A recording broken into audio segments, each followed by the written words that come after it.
Então nós retornamos, a partir desse momento, ao estudo do Talmud Bavli. Tratado de Barachot, página 7a, continuação.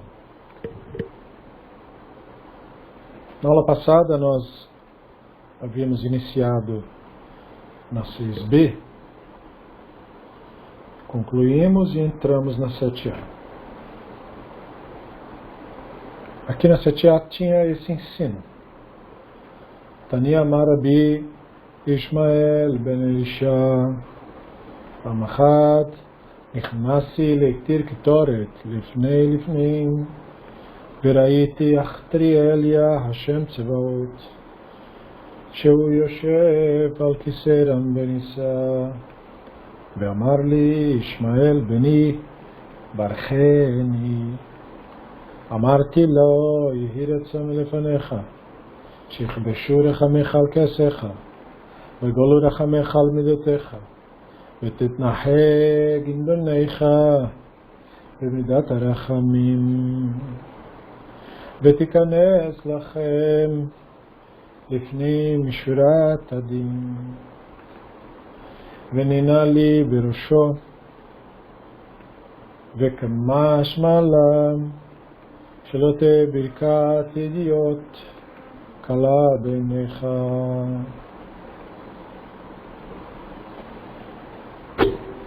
Da mesma forma foi ensinado em um Baraita que o Rabino Ishmael ben Elisha, que era o sumo sacerdote, disse: uma vez eu entrei no Yom Kippur no Kodesh HaKodashim, o santuário mais íntimo, para oferecer incenso. E em uma visão eu vi Achtriel Yah, o Hashem dos exércitos, que é um dos nomes divinos, como falamos na aula passada, sentado num trono alto e exaltado. Ou seja, ele teve uma visão parecida com Ishmael. E ele me disse: Ishmael, meu filho, me abençoe. E eu disse a ele a reza que o divino faz, que também aprendemos na aula passada. Que seja da tua vontade, que a misericórdia supere a tua ira, que a sua misericórdia prevaleça sobre seus outros atributos, e que você possa agir para com seus filhos com o atributo da misericórdia, e que você possa entrar antes deles, além da letra da lei. O santo, bendito seja, acenou com a cabeça, em sinal de que estava aceitando a brachá. Esse evento ensina que você não deve desprezar a bênção de uma pessoa comum. Curiosidade, o Talmud chama uma pessoa comum de idiot, que é a versão da expressão grega idiot, que é de onde vem a expressão em latim e depois em português, idiota. E, portanto, o Talmud está aqui ainda respirando o sentido original da palavra. Idiot, ou idiota, não quer dizer tolo, como hoje. Não era um xingamento nessa época. Para os gregos, idiota é uma pessoa que não lida, ou não entende, ou não estuda, ou não se envolve com política. Isto é, com a maneira em que a cidade que ele vive é administrada. Não sabe como a cidade é administrada, não afeta esse processo, não participa de nada disso. Então, para os gregos, uma pessoa que não participa de política é um idiota. Eles chamavam de idiota. E aí, por isso vem essa expressão. Idiota, portanto, é uma pessoa comum. Uma pessoa que não é da política. Portanto, o que ele acha ou deixa de achar, pensa ou deixa de pensar, isso não afeta a cidade. Isso não afeta a polis, por assim dizer. Então, como está dizendo, é uma pessoa comum que faz uma brachá, uma pessoa que não tem poderes, portanto, políticos. Essa é a pessoa comum, a pessoa que não tem poderes políticos. E nós falamos brevemente, esse é um tema profundo demais para ser totalmente explorado numa aula, se a pretensão for ler o resto da página. Esse é o tipo de texto do Talmud que a pessoa para e reflete sobre isso e faz estudo só sobre isso. Mas nós falamos brevemente na aula passada que o divino é não ser.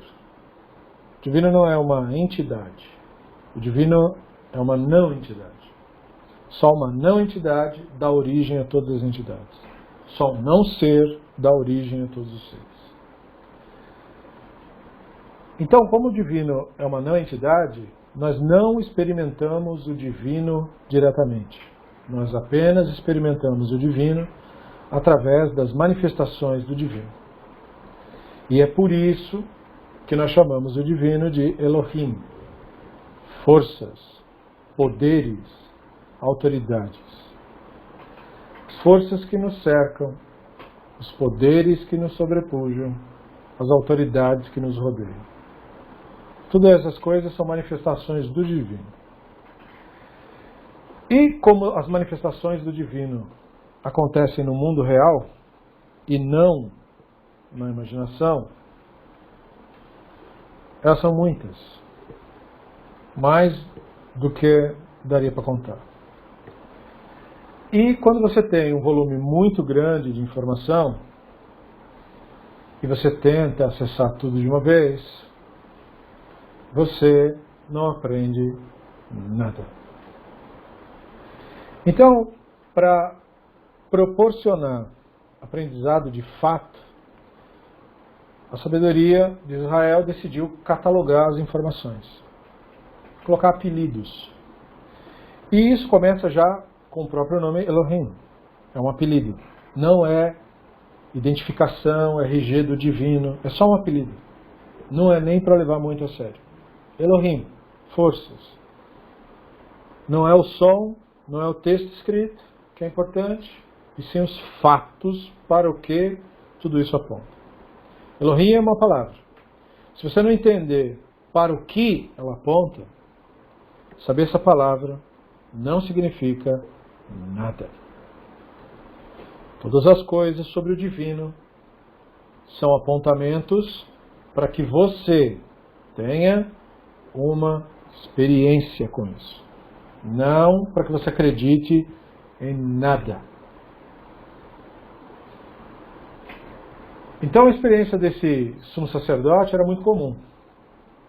Ele estava com incenso, e o incenso e as substâncias que tem no incenso tem esse efeito no cérebro de aguçar a percepção, e isso é, portanto, juridicamente contemplado.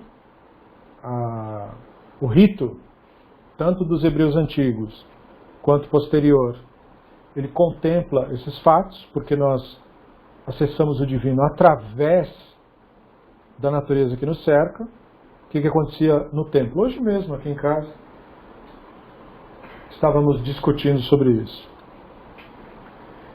O que é o rito do templo? O que era a experiência do templo? Muito parecido com algum momento que talvez você tenha tido, se é que você teve essa experiência, de você se reunir com pessoas que você ama, numa situação pacífica, qualquer que seja a época, na qual você estava ali fazendo um churrasco, se alimentando com seus amigos e se divertindo. A experiência no templo é muito parecida com isso. Não tem nada mágico, não tem nada místico no templo. O que o templo fez por Israel, como o Ramban nos ensinou,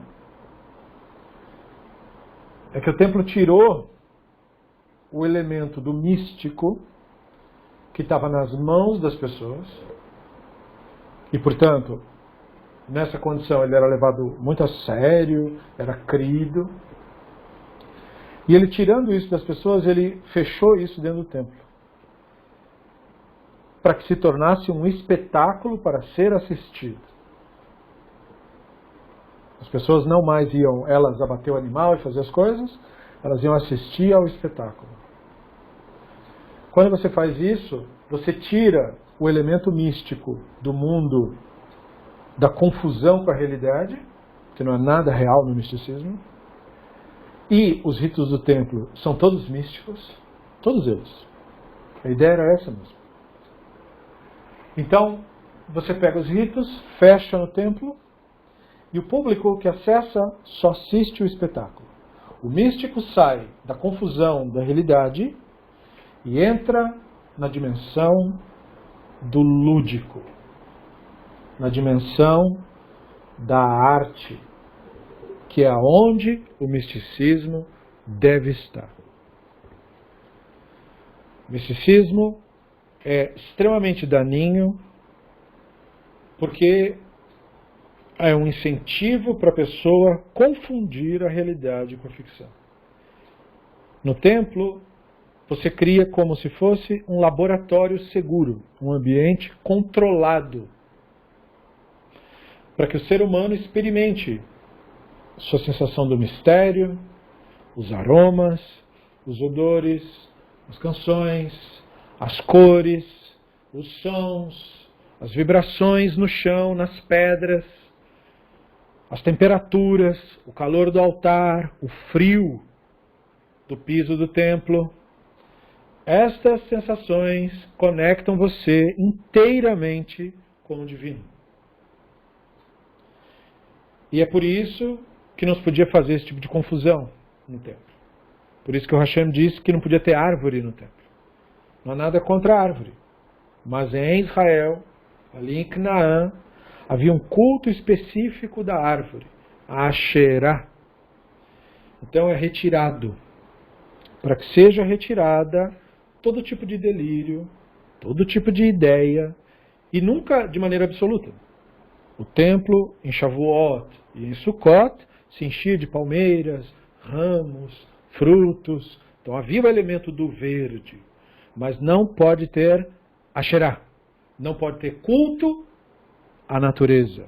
Se deve apreciar a natureza, se deve deleitar-se na natureza, se deve utilizar a sua presença e consciência na natureza para você ter contato com a realidade, isto é, com a divindade. Mas a natureza não é o divino.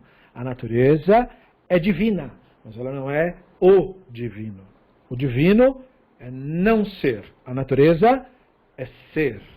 O divino é não composto. A natureza é composta. Tudo que é composto não é o Hashem.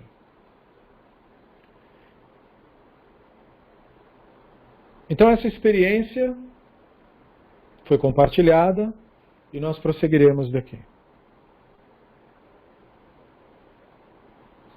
Be'amar Rabbi Yochanan, Mishom Rabbi Yosef, Minay Shem Meratzim Lo Le'adam, Bishat Ka'aso, Dichtiv, Panay Elechu, Ve'ani Choti Lach, Amar Lo HaKadosh Baruch Hu LeMoshe, Hamtem Li, Ad She'avru Panim, Shel Zan Ve'aniach Lecha.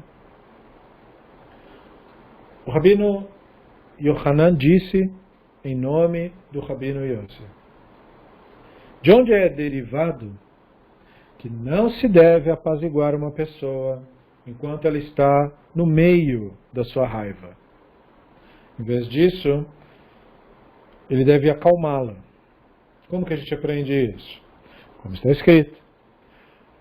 Ao seguir o pecado do bezerro de ouro, Moshe pediu a presença divina que repousasse sobre Israel como antes. Porque a idolatria afasta a presença divina. A divindade disse a ele: meu rosto irá e eu te darei descanso. Shemot 33, 14. Rabino Yochanan explicou: o santo, bendito seja, disse a Moshe: espere até que minha face da minha ira, passe, e eu atenderei seu pedido. É preciso esperar que a raiva de uma pessoa também passe.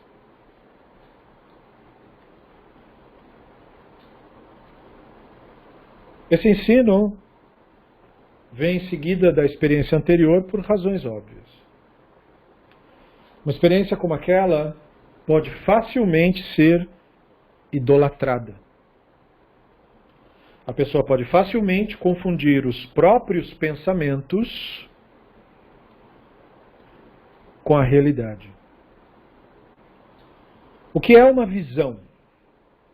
Como ele disse, tive uma visão. Uma visão são pensamentos. Não há nada real em visão nenhuma. Nenhum profeta, em suas visões, viu nada real.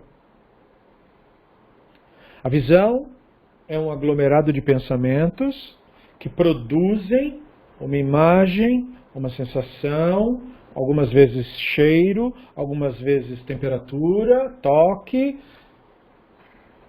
Porque uma visão é construída pelo cérebro. E se você enxerga, é graças ao cérebro. Se você cheira, é graças ao cérebro. Se você escuta, é graças ao cérebro. Se você sente sabores, é graças ao cérebro. Se você sente toques, é graças ao cérebro. Não é só a mão que sente o toque. É o cérebro que sente o toque. Não são seus olhos que enxergam. É o cérebro que enxerga. Os órgãos são ferramentas do cérebro. Não é o seu ouvido que escuta. É o cérebro que escuta. Através dos ouvidos. Então, dessa forma, para que a pessoa preste atenção a essa tendência mistificadora do Yetzer Hará em todo e qualquer ser humano, Guemará vem em seguida dizendo sobre a ira. Como nós aprendemos do Ramban, que toda vez que a Bíblia hebraica fala de ira divina, a Bíblia hebraica não está falando de nenhum tipo de sentimento, Chas v'Chaleila, Chas v'Shalom, que o divino pudesse ter. O divino não é composto, não é uma pessoa humana, não tem nenhum sentimento, nem amor e nem ódio, nem tédio e nem alerta. Como o Talmud, em outro momento, em outro tratado, diz, acima de nós não há ninguém em pé, nem sentado, nem deitado, nem agachado, nem indo, nem vindo. Isso tudo é óbvio, mas é preciso dizer para a nossa mente, para discipliná-la. A Neshama, evidentemente, sabe disso, mas a mente, mesmo a sua, não sabe disso. A mente é inconsciente desse fato. Por isso a mente se impressiona com o que é visto, com o que é tocado. Ela confunde as coisas com a realidade. A realidade não é o visto, a realidade não é o tocado. A realidade transcende os sentidos.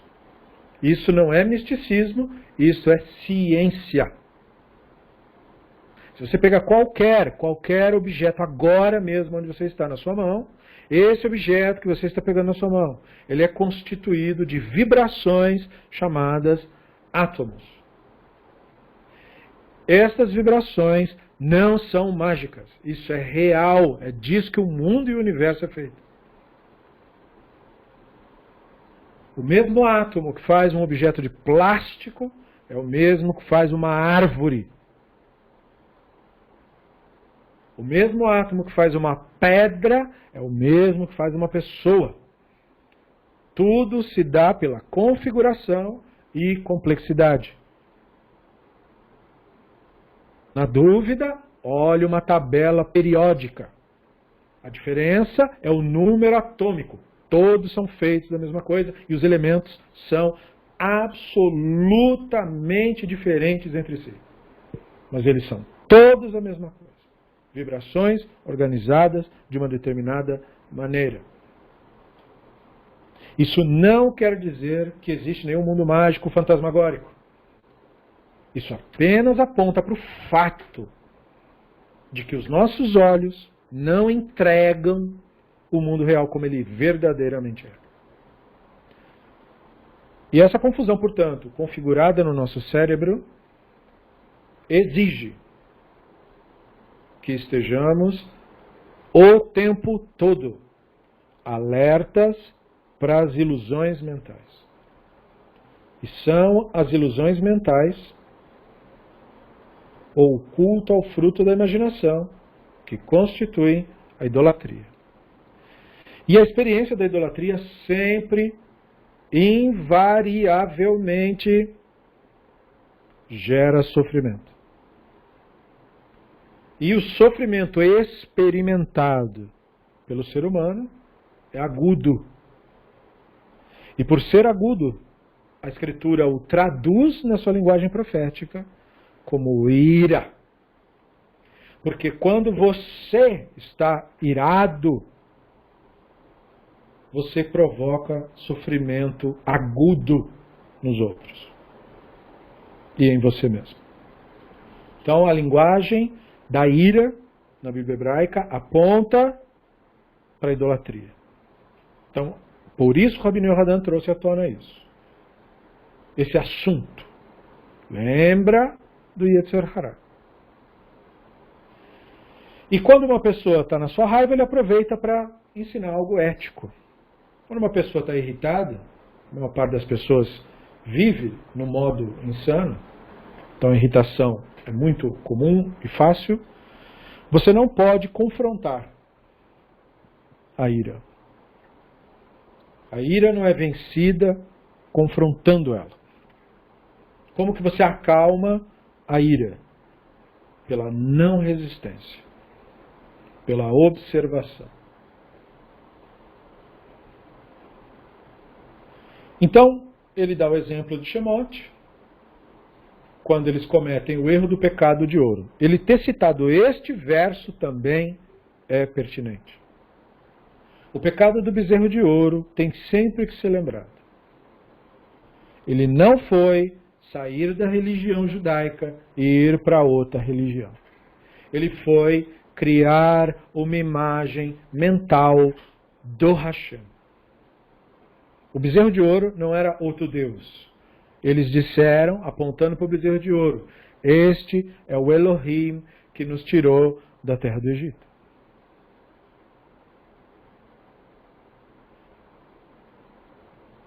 Se eles não saíram da religião, como eles cometeram idolatria? Porque idolatria não é sair da religião. Sair da religião é apenas um sintoma dessa doença.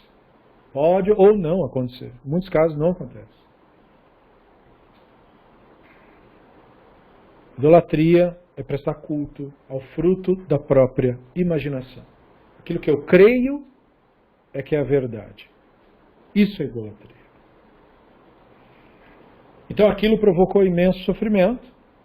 E aí o Hashem disse, você tem que esperar a minha ira passar. O que isso significa em relação ao divino? Em relação a nós já sabemos. Nós ficamos com raiva, pressão sanguínea, batimentos cardíacos, adrenalina no sangue, tem que aguardar um pouquinho até esses efeitos químicos passarem. Ok. Mas em relação ao divino, o que isso significa? Significa que a manifestação divina não é mágica. Se fosse mágica, essa cena mostraria o Hashem estalando o dedo e tudo voltando ao normal. Não se trata disso.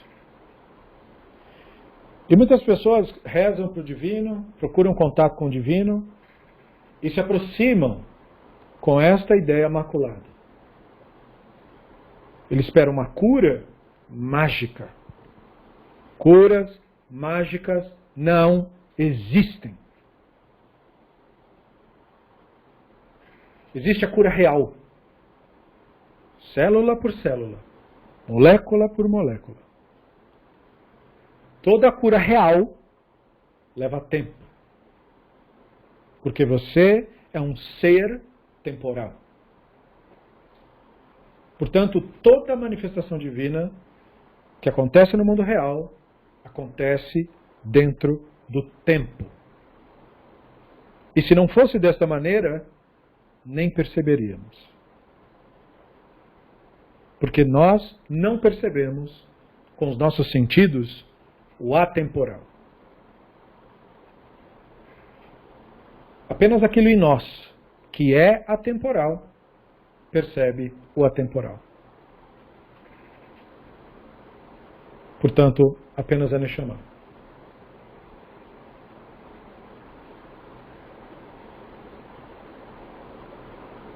Umekaritcha kamei de kudsha brihu. A Gemara pergunta, e há ira diante do santo? Bendito seja. Como nós estamos relembrando o possível equívoco da idolatria, a Gemara antecipa e já percebe que muita gente lê a ideia de ira no divino como sentimento, como se o divino tivesse sentimentos. Então, para muita gente, essa ideia ela serve de maneira didática. Quando uma criança não sabe o que faz, pais simulam a ira para que ela tema e não faça. A ira, no caso dos pais para os filhos, não precisa ser sentida. E recomenda-se que não deva ser sentida. Onde há ego, há ódio. Mesmo que o ódio for momentâneo, ele profana. Mas os pais devem simular isso, em muitos momentos, para que haja temor. Para que se aprenda, principalmente na idade pequena, o limite, o não. É a palavra mais importante que um pai e mãe podem ensinar para o filho. Não. E o santo, a ira divina, é não do divino para nós. E, portanto, tem a sua finalidade didática esta linguagem. Mesmo que o fato seja absolutamente, diametricalmente oposto ao que a palavra expressa, não obstante, como isso está exatamente a 360 graus, está alinhado. Não é absolutamente aquilo, mas aponta para aquilo. Então a Gemara agora mostra a finalidade didática. Eich detania ve'el zoen bechol yom. Então a Gemara responde sim. Foi ensinado no Baraita. Tehillim 7.12 indica isso. O divino fica irado, como está dito. A força, o El, vingo justo. A força, o El, fica furioso todos os dias.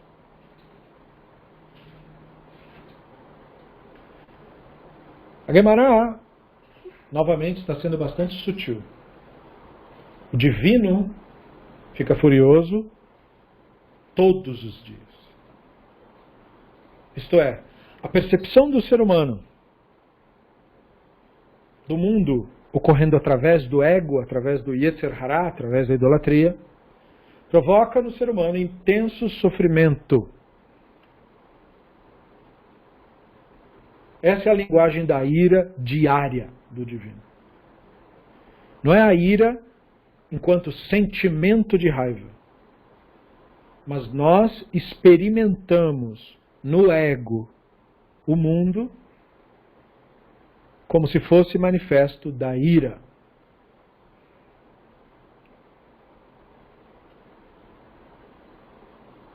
E apesar de que a verdade não é essa é a nossa percepção. Portanto, deve ser dito. E há um segredo evidente nesse Tehillim. É através dessa experiência aguda de sofrimento que o ser humano egóico, inconsciente, o perverso, sente. É através disso que ele paga o mal que ele faz para os outros. O mal que você faz para os outros, você paga. Quando uma coisa te acontece, não, nada te acontece. Toda vibração, como falamos, a realidade é feita de vibração. Toda vibração, toda força tem uma força contrária. Isso é uma lei da física. Essa lei da física não funciona só na natureza, ela funciona também nas relações. Ela funciona também nos níveis mais complexos da realidade. Todo comportamento gera outro comportamento. Toda atitude gera outra atitude. E o El, a manifestação do divino, será percebido como ira todo o tempo em que a pessoa dá ouvidos e se comporta de acordo com o seu Yetzer Hara. É uma percepção.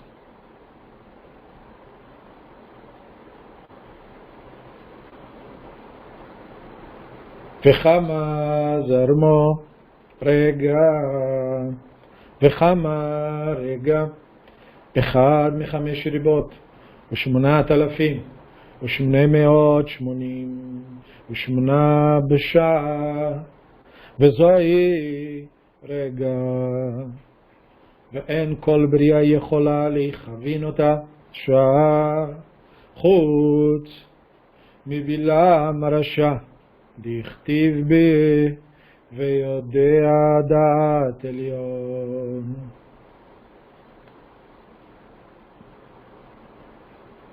Quanto tempo dura a ira divina? A Guemará pergunta. Porque nós experimentamos tudo, como falamos, no tempo. Então essa pergunta é pertinente. Eu sei que o divino não tem nenhum sentimento real, mas a minha percepção no ego faz isso. E quando você está sentindo dor, o que mais que você quer? Você quer que pare. A dor pode durar apenas 50 segundos. Para você é uma eternidade. Então a Guemará diz, quanto tempo dura a ira divina? E a Guemará responde, a ira divina dura rega, só um momento. Mas quanto é um momento exatamente? E essa pergunta é muito pertinente, porque ela traz um pouco da percepção do cérebro sobre a realidade. Então a Guemará responde, um momento é 58.888 de uma hora. Isto é um momento. É muito interessante até que ponto o Talmud foi para determinar isso, matematicamente.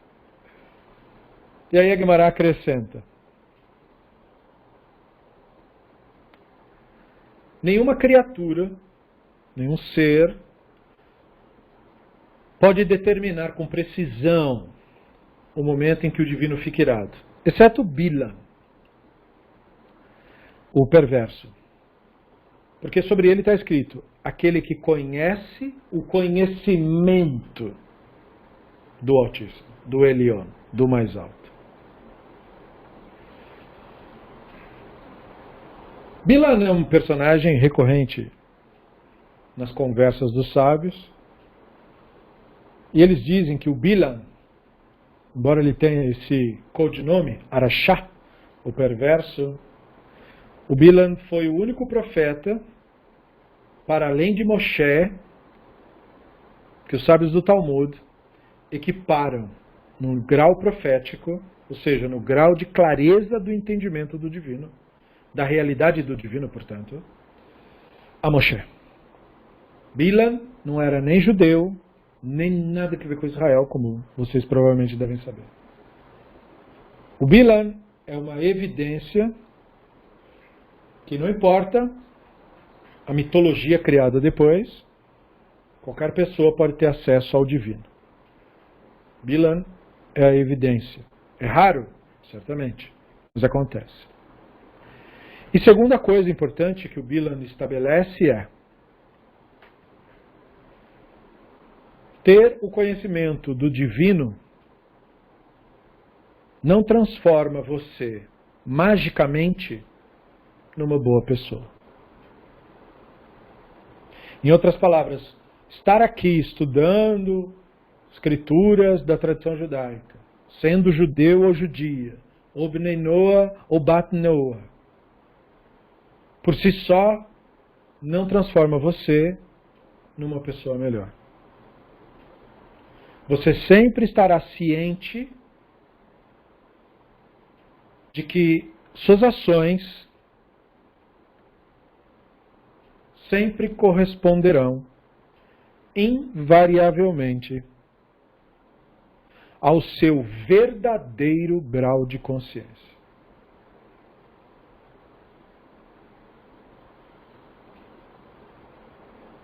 que faz um justo não é a crença do justo. O que faz um justo não é a religião do justo. O justo não é justo pelo que ele faz. O justo é justo pelo que ele é. Porque ele descobriu quem verdadeiramente é. Bilam tinha clareza do conhecimento do Hashem. O que isto quer dizer de fato? Bilam enxergava a realidade como ela verdadeiramente é.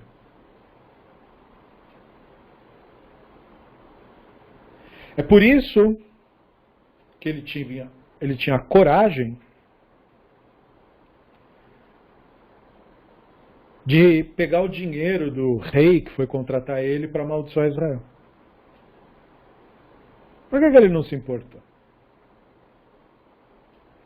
Ele disse para si mesmo que nada do que eu faço importa. E ele, de certo modo, falou isso para o rei.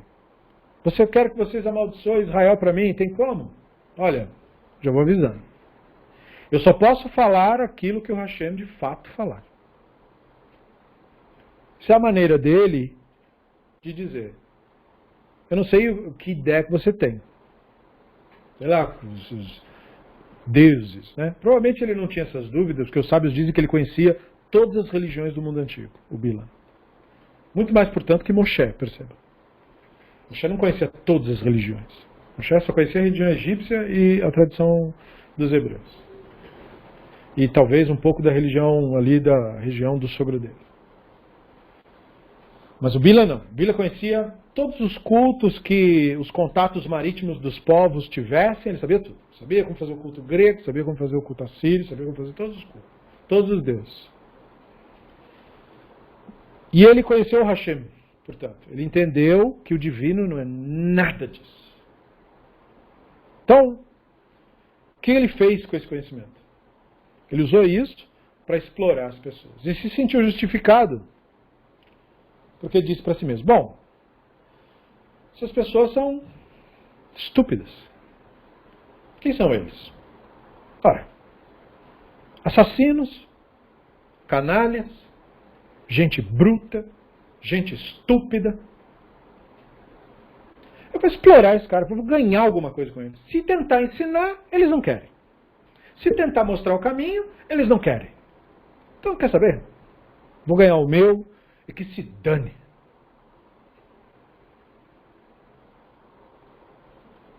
É por isso que os sábios chamam o Bilam de Arashá, o perverso. Porque ele usou o imenso conhecimento do divino para explorar os outros.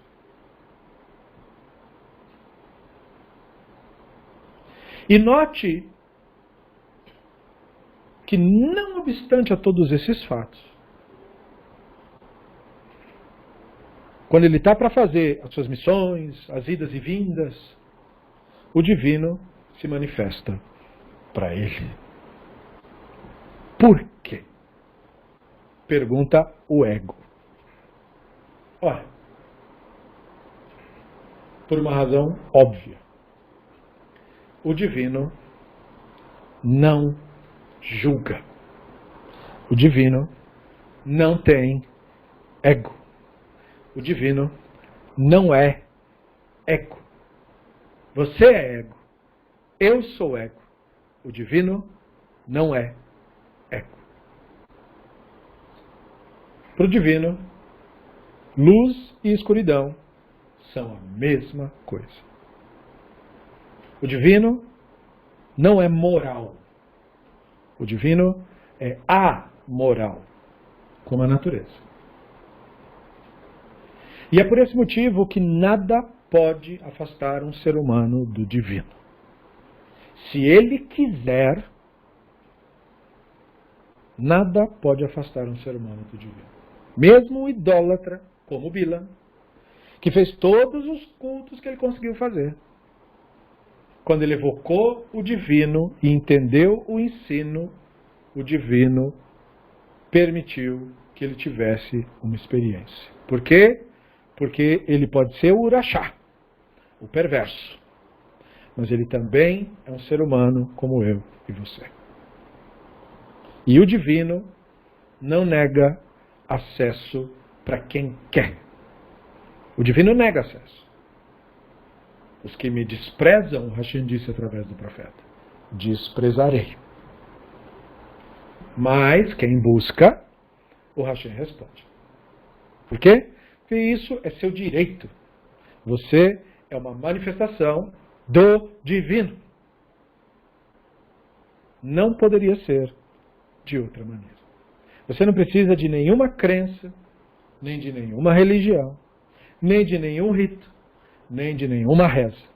Você acessa o divino não por nada que você faça. Você acessa o divino pelo que você é. Por isso que Bilam, apesar de toda a perversidade, tinha acesso ao divino. Portanto, essa Guimará é importantíssima para nos lembrar desse fato. Quando você tem essa experiência, você fica em júbilo, em êxtase.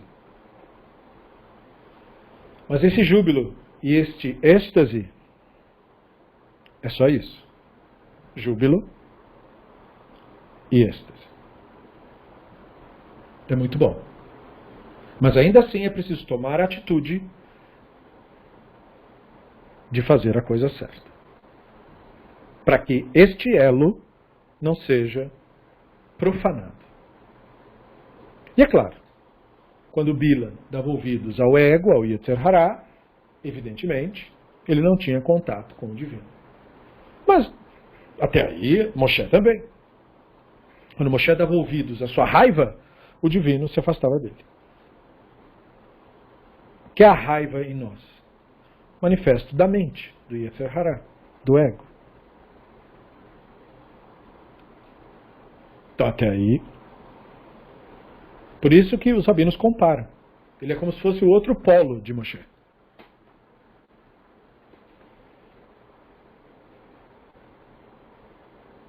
Hashtadat behemto lo havayada dat elion havayada. Isso não deve ser entendido como significando que o Bilam foi um profeta completo. Afinal, ele era um perverso, explorador, charlatão para a maioria das coisas.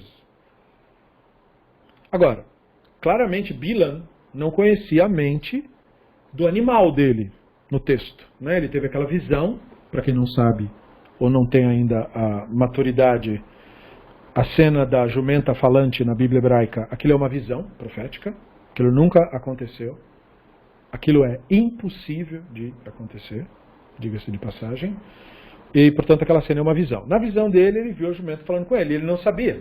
Portanto, ele não tinha o que pode nos fazer confundir o texto, ele sabia de coisas para além da imaginação.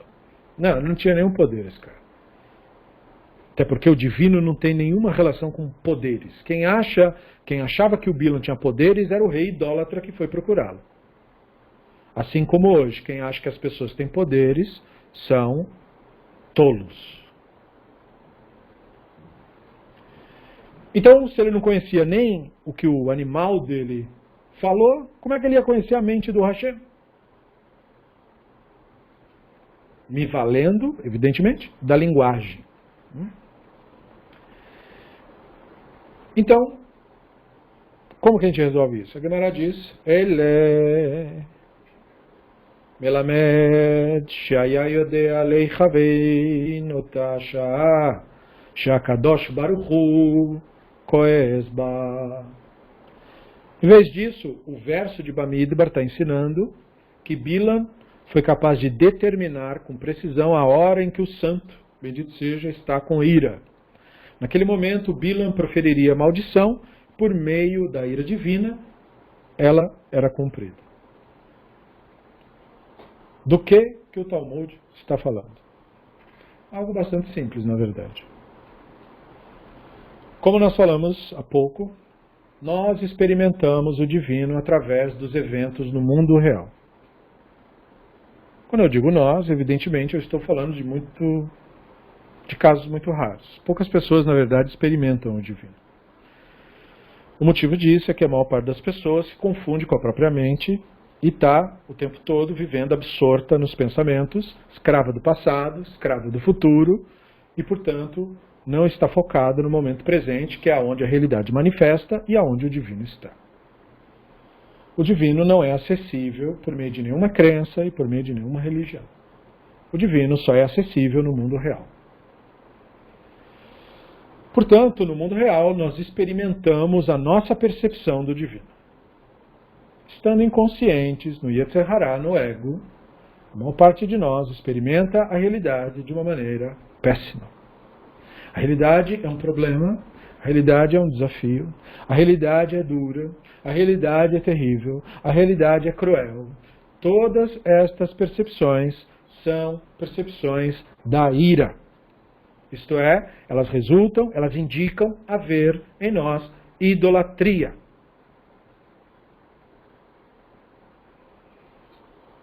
Nós estamos prestando culto, isto é, nos devotando, nos dedicando, acreditando, e isso inclui também pessoas que dizem, eu sou muito melhor que os outros, eu não tenho religião. Você também é idólatra, porque presta culto para os próprios pensamentos.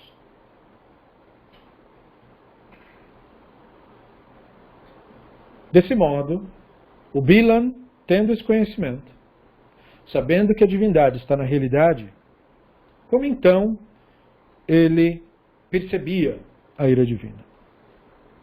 Ele ia amaldiçoar Israel. O que ele fez de fato? Simplesmente foi passear ao redor dos acampamentos. E começou a observar o dia a dia das pessoas. De manhã até a noite. De à noite até de manhã. E de manhã até a noite. Da noite até de manhã. Observando, ele notou o ser humano, os israelitas, daquele período. E ele percebeu que essas pessoas são ignorantes. Essas pessoas são estúpidas. É só aguardar um pouquinho. E já já eles começam a fazer idolatria. Eles não conhecem nem o Elohim deles. Nem o Elohim deles eles conhecem. Eles têm Moshe do lado e não escutam o que ele fala. Inacreditável. Então, ele simplesmente aguardava. E aí ele notava as pessoas prestando culto para ídolos.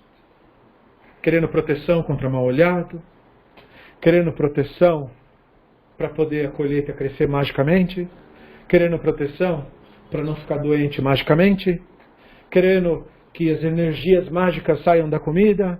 Que as energias mágicas estejam na roupa. Que as energias mágicas estejam nas paredes. Ficavam fazendo os desenhos para dizer que os desenhos têm forças mágicas. Ficavam achando que as palavras têm poderes mágicos. E aí, quando a idolatria estava intensa, ele amaldiçoava. E é assim que ele sabia que ia acontecer mesmo. Ele sabia que não era nada o que ele dizia. Ele apenas queria mostrar para o cara que ele sabia a sincronia. Tá vendo? Você começa a ver o ser humano tolo, estúpido que ele só. E aí ele vai fazendo, se mistificando, ele vai se afastando do divino, vai se afastando, e o resultado natural e real da loucura é sofrimento. Não precisa fazer nada. É só aguardar. Portanto, a maldição do Bilam não é uma maldição no sentido da Disney, os poderes mágicos, raiozinhos. Não, ele só constatava os fatos. Mesma coisa as maldições da Torá. As maldições da Torá não são ameaças.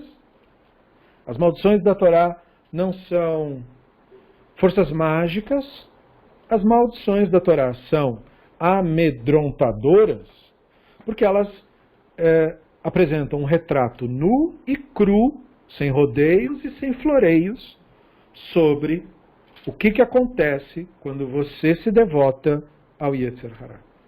Você não quer ouvir, ninguém quer ouvir. Até mesmo na sinagoga, esse texto da Torá é lido em voz baixa.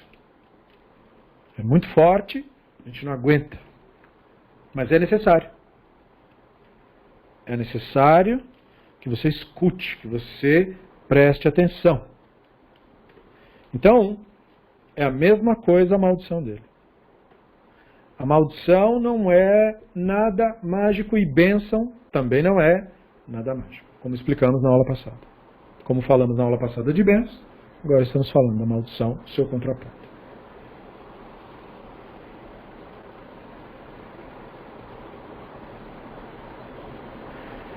והיינו דאמר לכו נביא לישראל עמי זכרנה מה יעץ בלק מלך מואב וכדומה מה למען דעת צדיקות השם. E foi isso o que o profeta disse a Israel. Minha nação, lembra-te do que Balac, rei de Moab, aconselhou. E como Bilan, filho de Beor, respondeu.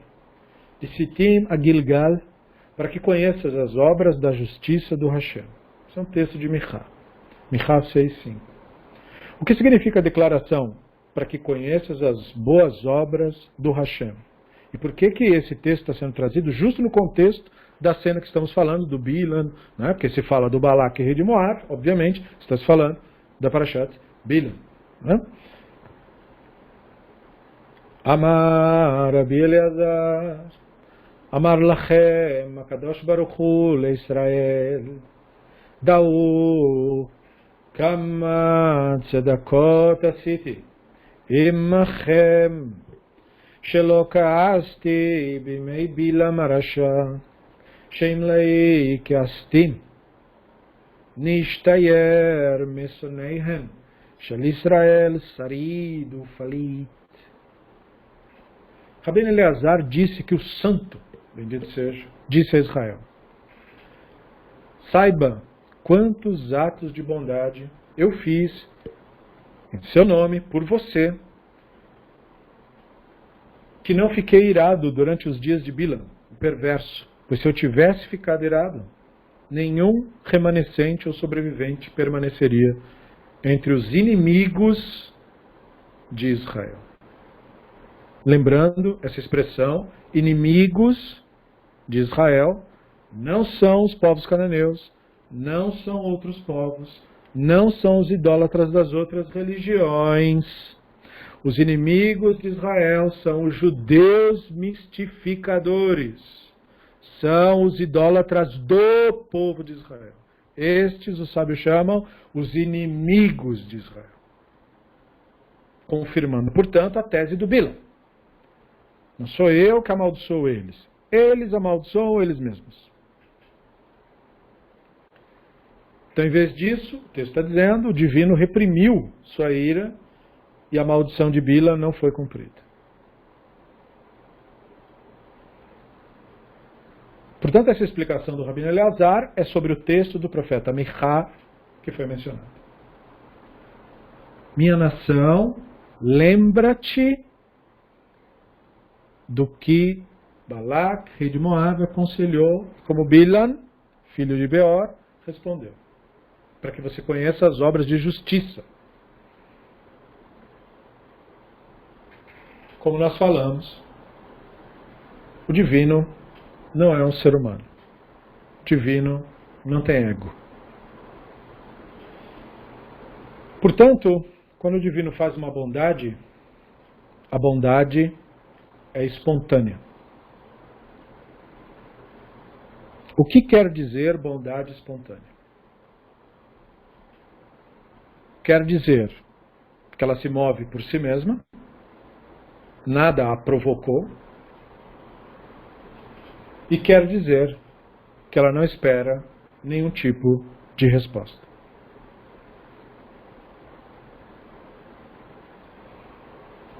Quando o divino, portanto, faz uma bondade, ao contrário do que dizem os equivocados, o divino não espera nenhum louvor, nenhum agradecimento, nenhum tipo de retribuição é necessário. Se você quiser usufruir da bênção, depois sair andando e ir embora, pode ir. O que o divino está instruído, através do profeta, é Shar. Lembra-te. Lembra-te do quê? Lembra-te das experiências. A gratidão da nossa parte para com o divino não pode ser uma ordem. Deve ser espontâneo em nós. Se uma pessoa agradece o divino encenando, seria melhor que não o fizesse. Porque o ato espontâneo é mais sagrado do que o ato simulado. O ato simulado só é relevante na ritualística. Quando eu rezo, eu me balanço, porque eu simulo uma vela. Eu me lembro de que eu sou como a chama. O que é uma chama? Um fluxo de gás queimando. Eu me lembro que eu sou isso. Assim como aquela chama é finita, eu também sou finito. Assim como aquela vela vai apagar, eu também vou apagar. E mesmo assim, ela dança. Então, se eu entendi, eu também danço. Mas isso só tem valor quando é espontâneo. Se você estiver imitando, não tem valor. Mas tem valor se você estiver aprendendo. Porque quando a gente está aprendendo, nós aprendemos imitando. Os atos de bondade que nós somos aconselhados a fazer, todos têm esta característica. E eles espelham o divino. O divino não quer nos formar como pessoas que têm profundo sentimento de dívida. Se você tiver um profundo sentimento de dívida com o divino, você ofende o divino. Assim como você ofenderia sua mãe ou seu pai, se você tiver um profundo sentimento de dívida pelo amor deles. O amor deles não é uma dívida. O amor deles é gratuito. É espontâneo. Isso é claro, se eles não estiverem completamente suplantados pelo Yetzer Hará. No caso, o Yetzer Hará transforma qualquer amor em ódio, cobrança e dívida. Mas isso é do Yetzer Hará, da mente, da ilusão. Eu estou falando do mundo real, do divino.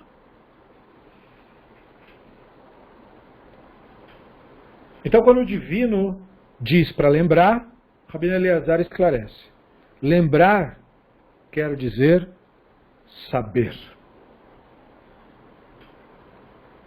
Saiba dos atos de bondade.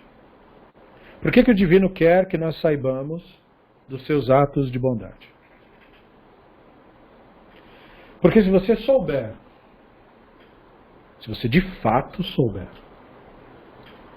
dos atos de bondade do divino ao seu redor, você será tomado de júbilo. Sua vida será uma celebração constante. Acordar de manhã, nunca mais, para o resto da sua existência, vai ser um peso. Dormir à noite, nunca mais, para o resto da sua existência, vai ser um fardo, ou sequer um alívio. Sua existência será por meio da celebração. Se você estiver existindo em meio à celebração, você também está presente no mundo. Sua atenção estará focada no momento em que você está. Porque todos nós, no momento da nossa alegria, nos focamos no momento, no instante em que nós estamos. Porque nós desejamos que aquele prazer dure para sempre. Como Nietzsche dizia, Qual é a vida que realmente valeu a pena? Aquele instante que você repetiria eternamente. Esse é o eterno retorno. Esse instante, faça da sua vida um instante que poderia se repetir perpetuamente. O divino deseja isso, ou seja, a força divina impulsiona para isso, para o júbilo.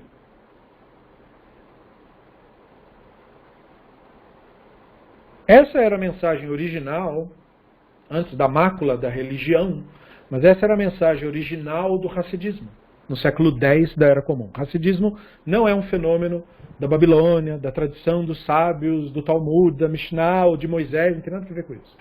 Surgiu em comunidades que viviam em torno do rio Reno, na Alemanha, extremamente oprimidos pelos cristãos, psicopatas do período, e que, graças a um rabino que salvou eles lá, de mergulhar na depressão e na loucura, rabino conhecido como Baal Shem Tov, e o Baal Shem Tov ensinou para eles que não, a nossa religião tem que culminar no júbilo. Infelizmente, o Baal Shem Tov, por ter dito isso, por ter ensinado essas coisas, o nome dele era Rabino Israel Ben Eliezer, ucraniano. Esse rabino entendeu essa percepção, mas ele foi, evidentemente, idolatrado, mistificado, enfim, fizeram com ele o que fazem com tantos outros, profanaram sua memória. Prestam culto para ele hoje, infelizmente. Mas do mesmo modo, prestam culto para tantas outras figuras. Quer dizer, não é o primeiro e provavelmente não vai ser o último. Porque é como Bilam disse, né? Ele olhou para as pessoas e disse, são tolos, são estúpidos. Impressionante. Por que o Bilam não conseguia então entender? Por que o Hashem estava ali com Israel apesar de tudo isso? Muito simples. Apesar do Bilam ter entendido como a realidade realmente funciona, ter entendido que o divino está no mundo real e não nas crenças das pessoas, e não na religião das pessoas, apesar de tudo isso, o Bilam carecia de um detalhe importante.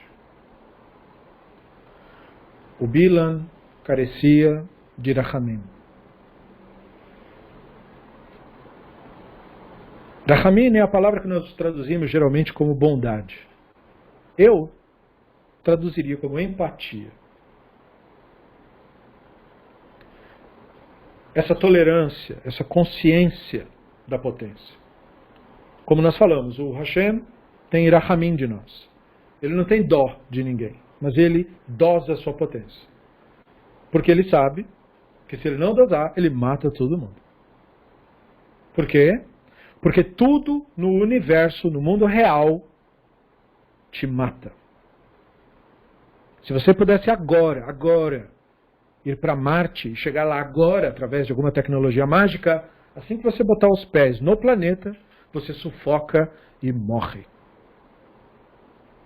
Se você pudesse transferir agora para Vênus, você seria, assim que você chegasse lá, através nessa imaginação, assim que você chegasse lá, você seria pulverizado, devido a 600 graus de temperatura.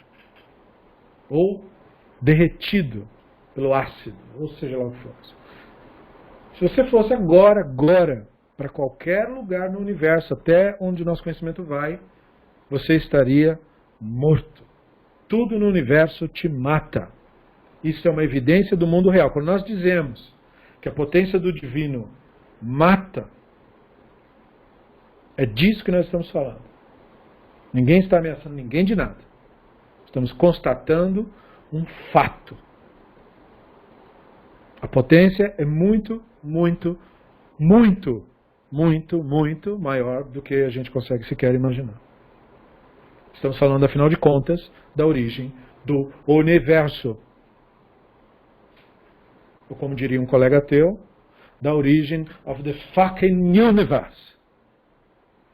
É muito maior do que o que a gente imagina. Portanto, o Hashem simplesmente está dizendo que todo sofrimento experimentado por Israel não foi uma percepção plena da ira divina. Se fosse, eles seriam exterminados.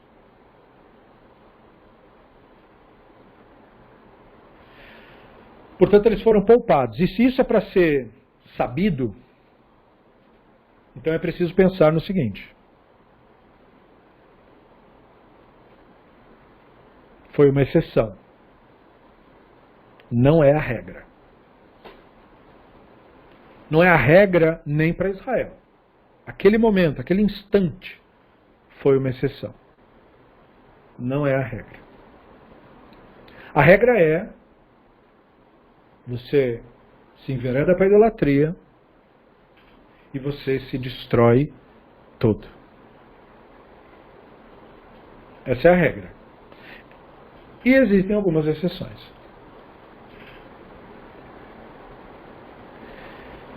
E aí, a Gemara diz: Vehainu, queria amar-lhe Bilan levalak, Maekov lo kabo, o Maezom lo zam, Hashem, Melamed, Shekolotan hayamim, lo zam. Foi isso que Bilan disse a Balac. Como é que eu posso amaldiçoar a quem a divindade não amaldiçoou? Como é que eu posso condenar a quem a divindade não condenou? Esse verso ensina que todos aqueles dias o divino, portanto, não ficou irado e, portanto, todo o sofrimento que Israel passou não era ainda expressão da ira divina. Isso serve de lição para nós. Nós fazemos muito drama com as coisas que nos acontecem, porque nós achamos tudo o que nos acontece terrível. E nós criamos com isso um drama. O que é um drama? Um drama é uma história exagerada. Essa história é exagerada por quê? Porque exagerada, ela reflete melhor nossos sentimentos. E o que são nossos sentimentos? Fenômenos químicos provocados por nossos pensamentos. E o que são nossos pensamentos? Ações espontâneas, criações espontâneas da nossa mente no nosso cérebro. Isso, em última análise, significa que tudo isso é ficção. Tudo que você sente, seus sentimentos, todos eles são apenas fenômenos químicos. Todos eles são apenas ficção. A realidade não está no que você sente, a realidade não está no que você pensa. A realidade não está no que você lembra e a realidade não está no que você imagina. A realidade só está aqui e agora.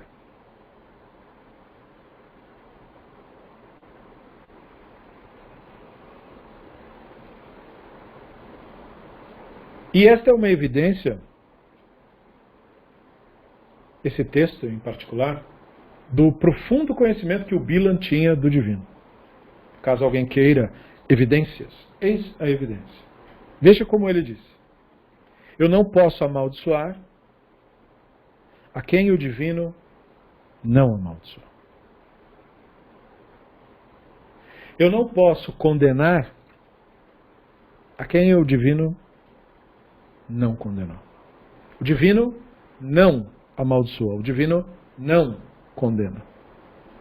O que é percebido por nós como maldição do divino, condenação do divino, são percepções nossas. Não é a verdade do divino. O Bilan acessava isso. O Bilan ia além da narrativa. A narrativa não pode ser trazida nessa linguagem do Bilan. Essa linguagem do Bilan é a linguagem sem filtro. Essa linguagem é a verdade. Mas ela não tem uma finalidade didática. Quando eu pego uma pessoa insana, que é geralmente como a pessoa vem para estudar, eu não posso dizer para essa pessoa ainda que a divindade não amaldiçoa, que a divindade não condena. Ainda. Eu aguardo um pouco mais. Eu deixo para falar isso um pouco mais para frente. Por enquanto, deixa ela ter essa percepção do sagrado. Deixa ela ficar com medo. Por quê? Porque na sua insanidade, ela é como um animal insano. Um cachorro com medo pode te avançar, pode te morder. Ele não tem culpa. Ele é inconsciente.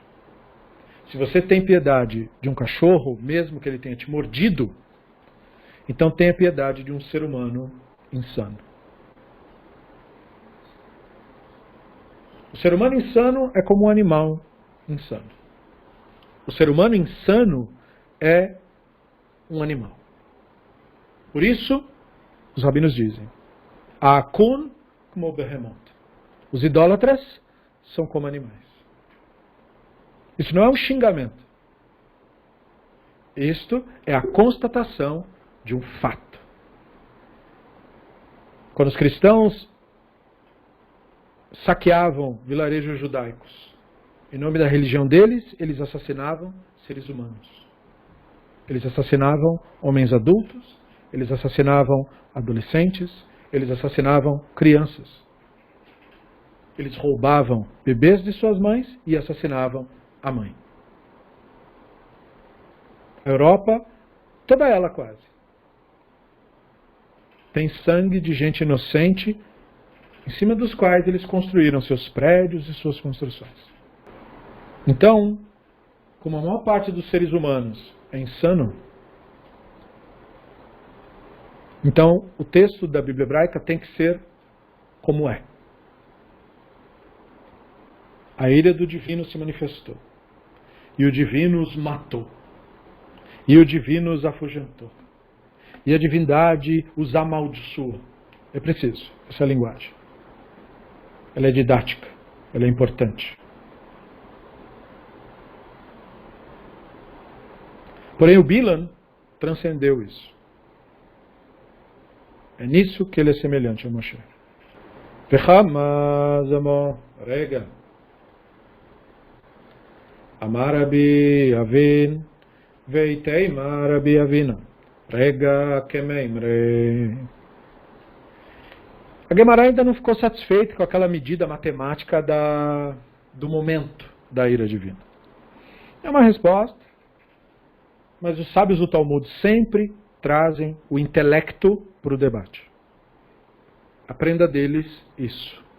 Por mais espiritualidade que você imagine que tenha, não há espiritualidade fora da realidade. E o que te traz para a realidade? A dúvida, o questionamento. Então a Gemara diz, espera aí, não estou convencido ainda. Quanto tempo dura a ira mesmo que você falou? Ah, a ira dura um momento. Tá, e quanto que é um momento? O Rabino Avin, e alguns dizem que foi o Rabino Avina, disse, o momento dura o tempo que leva para dizê-lo. Dizer o quê? Dizer a palavra momento em hebraico. Quanto dura o momento? Rega. O tempo que eu demoro para falar? Rega.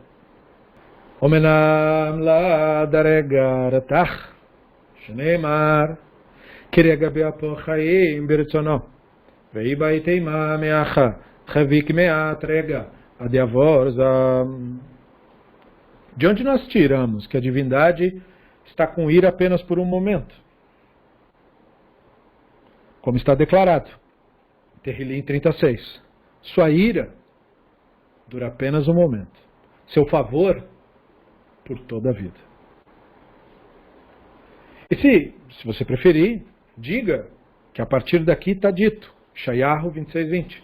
Esconda-se por um breve momento, até que a ira passe. Então, isso também significa que a ira divina dura quanto? Um breve momento. Rega. Isso é muito importante, porque o que o Talmud está tentando fazer aqui? Está tentando medir o sentimento divino?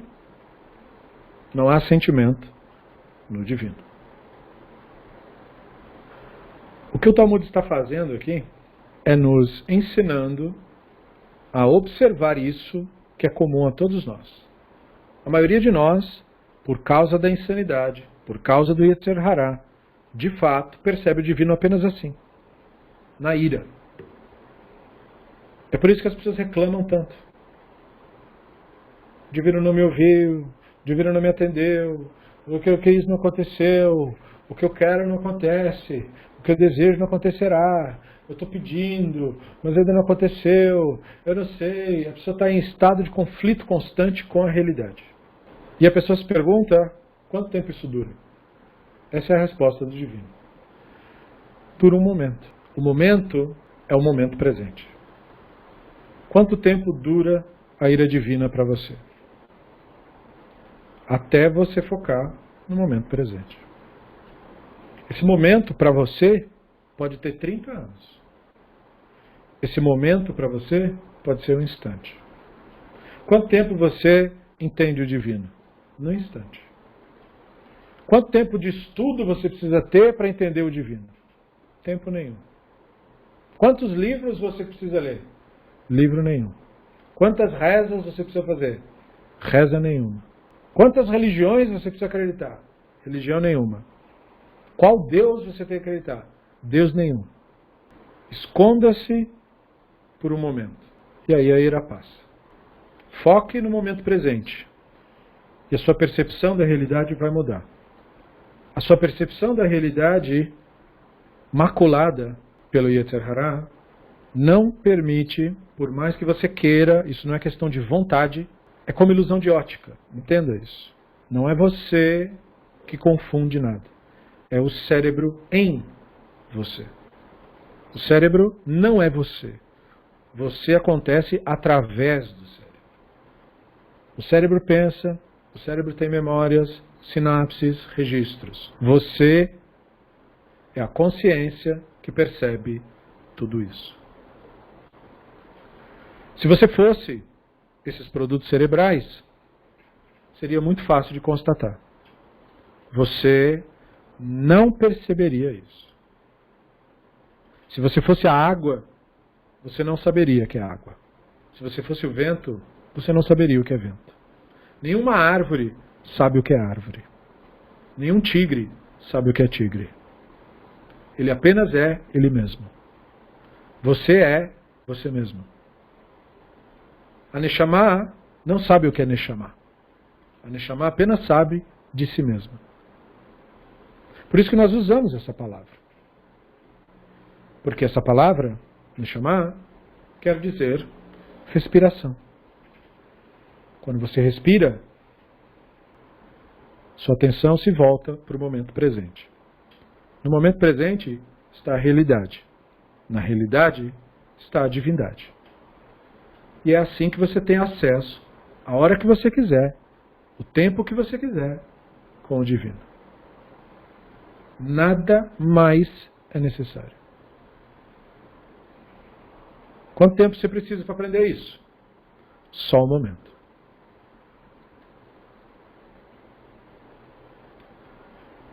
Veima treitar amar Abaye beanach tlat shaet kayemata ki chivra karbalta betarnegola vekaei bechar kara.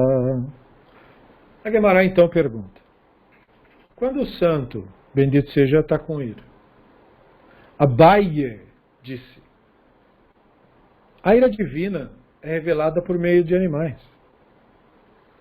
Durante as primeiras horas do dia, quando o sol branqueia a crista do galo e ele fica em pé sobre uma perna, quando aparece que sua vida o deixou e ele de repente fica branco, é quando a ira divina fica irada.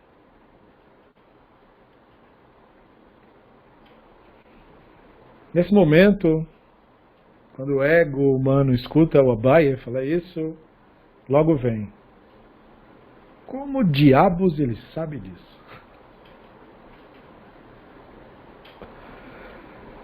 O Abaye era fantástico. Ele era um homem do campo, pessoa simples, pessoa sábia. Então ele disse, gente, vocês estão aí, como é que é? Verso, é a palavra, outro trouxe matemática. Divino está aqui, vem aqui no meu rancho aqui que eu vou te mostrar. Olha lá o galo, tá vendo a crista dele branca com o amanhecer? Olha lá, ele fica no pé só, ele, parece que está hipnotizado. O que acontece quando você olha uma cena dessa que o Abaye está dizendo? O que acontece com vários povos indígenas? O que acontece conosco, supostamente civilizados? Se tem uma coisa que nós não somos, é isso. Quando nós observamos um fenômeno na natureza, a nossa estupidez, não tem outra palavra, a nossa ignorância, a nossa loucura, nos faz, quase que imediatamente, quase que involuntariamente, mistificar aquilo. E é nesse momento que a ira divina se manifesta. Isto é nesse momento que você saiu do momento presente, onde você deveria estar para a sua própria felicidade, e você se envereda nos caminhos da mentalidade. É assim que você sofre. Você é o autor do seu próprio sofrimento. Eu sou o autor do meu próprio sofrimento. Não é o divino que faz ninguém sofrer, e não é o divino que faz ninguém feliz. O divino perpassa todas as coisas. A luz e a escuridão, para o divino, é a mesma coisa. Como nós falamos, o divino não tem dó de ninguém. Se você está chorandinho e tristinho, o divino não derrama uma lágrima. O divino nos treina para sobreviver. E a nossa sobrevivência, mais agora do que nunca, depende da nossa consciência. Então Abaye foi muito sábio. Nós temos o tempo todo disponível ao nosso redor os estímulos sensoriais que provocam o Yetzer Hara em nós. Qual é o segredo da superação do Yetzer Hara? Exatamente o que o Abaye fez agora. Observar. O que ele disse? Falou alguma coisa demais? Não. Ele falou, a ira divina é revelada por meio de animais. Observe a natureza e perceba como seus pensamentos reagem. Mesma coisa os indígenas. Porque eles se enveredaram nas crenças mágicas e místicas. Porque eles têm um contato direto com a natureza, o que é muito bom. Eles têm um contato direto com as substâncias da natureza, o que é maravilhoso. Mas aí a mentalidade cria com aquilo a mentira, o mito. E o mito não nasce mentira. É que a palavra acabou sendo maculada ao longo do tempo. Mito só quer dizer história. É uma palavra neutra. A Torá é um mito. O relato do Bereshit é um mito. Saída do Egito. Mito. Mito, mito, mito. Não tem problema. É uma história. É uma historinha. É uma história. Deixa eu te contar uma história. Essa história nos leva para uma reflexão. E dependendo da história, ela pode te afastar do momento presente ou te trazer para o momento presente. As histórias idólatras afastam deste mundo, afastam do momento presente. Por isso que a idolatria tem por característica promessas do mundo do além. Contato com os espíritos, contato com os seres superiores, com as forças, com as consciências, com os racionais. Tudo isso é manifesto da loucura do ser humano. É nesse momento que a ira divina se manifesta. A ira divina, portanto, é percebida no ego humano. E o sofrimento que o ego humano gera, que o Yetzer Hara gera, portanto, especialmente do ponto de vista do divino, é bom. Porque se não fosse esse sofrimento, possivelmente, provavelmente, você nem estaria dando atenção a mim. Você só está aqui porque você é um ser humano como eu. E você entendeu o que é importante. Isso não é mérito, isso não é conquista. Isso é espontâneo. A gratidão em nós deve ser espontânea. O fazer o bem em nós deve ser espontâneo. O divino é sempre espontâneo. Tudo que o divino faz, ele não faz por motivo nenhum, nem para chegar a lugar algum. O divino é imutável. O divino é imóvel. Só o imóvel pode criar o movimento. Só o imutável pode criar o que muda. Só o não ser pode criar o ser. Então, com essa mensagem de que prestemos atenção à natureza à nossa volta, o mundo real à nossa volta, e observemos a nossa própria reação mental a todos esses estímulos, e estejamos ali como Edim, como testemunhas do que está realmente acontecendo no aqui e no agora, no mundo real, nós concluímos então o nosso estudo de hoje do Talmud Bavli. Nós ainda estamos na página 7a, nós continuaremos depois desse texto. Eu vou marcá-lo com uma cor diferente, para que eu não confunda exatamente onde paramos. Muito bem. Eu quero agradecer a cada um de vocês, os que sempre estão aí comparecendo. Sua presença tem um valor inestimável. Mesmo a sua presença virtual, sua atenção tem um valor inestimável. Muito obrigado por ter vindo. Obrigado aos nossos colaboradores por manterem esse singelo e pequeno projeto existindo. Muito obrigado. Muito obrigado aos ouvintes posteriores pela atenção dispensada. Uma boa noite, um bom descanso a cada um de vocês. E até a próxima. Besrat Hashem Yitbarach.